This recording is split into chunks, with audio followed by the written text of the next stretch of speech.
when they become synonymous with the town. The wooden buildings and open fires were a deadly combination. While the burning of individual settlers' homes created much personal heartbreak, it was the spectacular blazes amongst the closely built commercial buildings which made the biggest headlines. The need for fire protection was realised early in the town's life, but it was a long time before the bucket brigades were replaced. The first organised step in the firefighting service came in 1881, when a fire tower with a bell was set up next to the courthouse so that the bucket brigades could be more rapidly formed. That is the significance of the bell ringing tonight from the church. These brigades tried valiantly to prevent the spread of fires and often succeeded, but they were seldom able to prevent serious damage. A list of fires recorded in the 1948 Jubilee supplement in the Manawatu Herald gives an idea of the conflagrations these bucket brigades had to cope with. 1894, Mrs. Thinn's Trustees Building next to the White's Hotel, which included the businesses of Joe Toss, Hamer and Loveday Brothers, Mrs. White and a billiard room. 1895, the old tram sheds, which was located where the old post office was. There was shops, the storeroom, Braddock's billiard room. 1905, the B&Z, Wyatt Clark Auctioneers and Chung Wa's. 1912, buildings on the west side of Main Street, between but not including Peru's building and the post office. Again in 1912, buildings on the east side of Main Street, between but not including the Presbyterian Church and White's Hotel.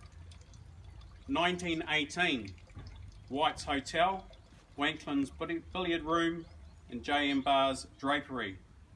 And in 1920, Peru's building with 4 shops and P.J. Hennessy's block of 3 shops.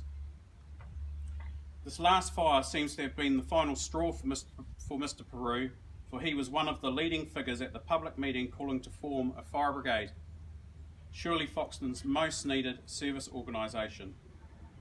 The brigade was formed and a hand-drawn chemical fire appliance purchased, which is here with us still today. The brigade was soon in action when the racing club building went up in flames. Through their efforts, the adjoining Manawatu Herald was saved. So the Manawatu Herald building is Manawatu Print, which long-term firefighter and life member John Reid ran for quite a number of years.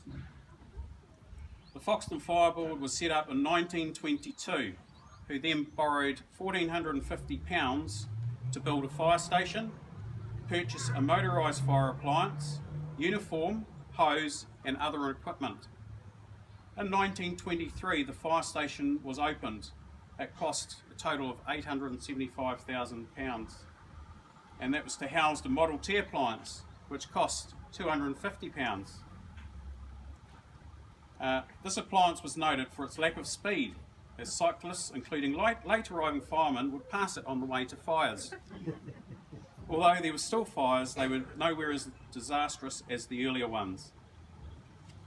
In 1975, the original fire station was closed and the present building erected on the same site, but the original fire station was next door on our grassed area. The brigade has a total of 13 Gold Star members to date, with 2 more due to meet this milestone this year.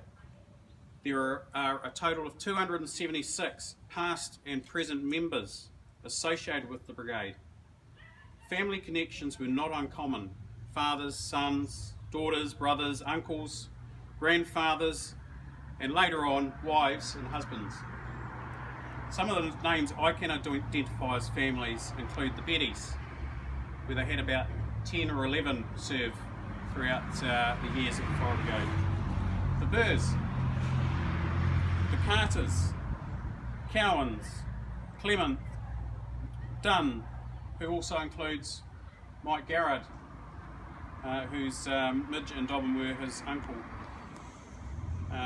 Grahams, Hirony, Hornblows, Lockwood, McLaughlin, Carew, Robinson, And I just want to make a special mention of Squeaker Robinson, who is Mike's uncle and Roger's great uncle, who was killed on his way to a fire call in 1969.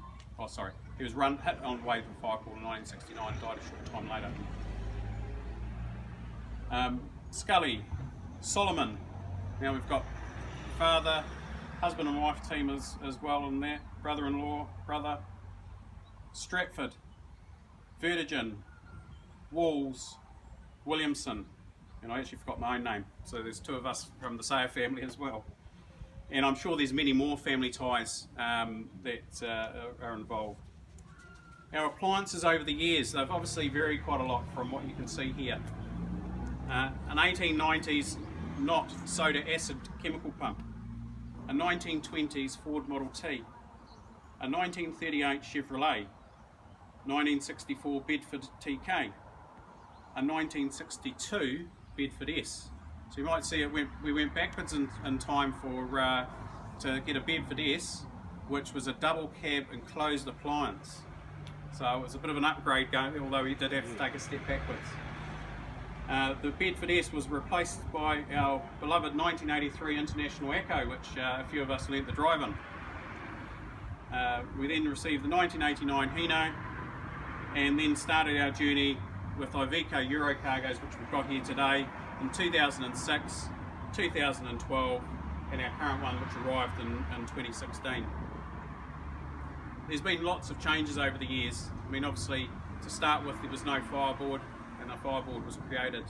That went through until 1975, when the New Zealand Fire Service Commission took over, or were formed.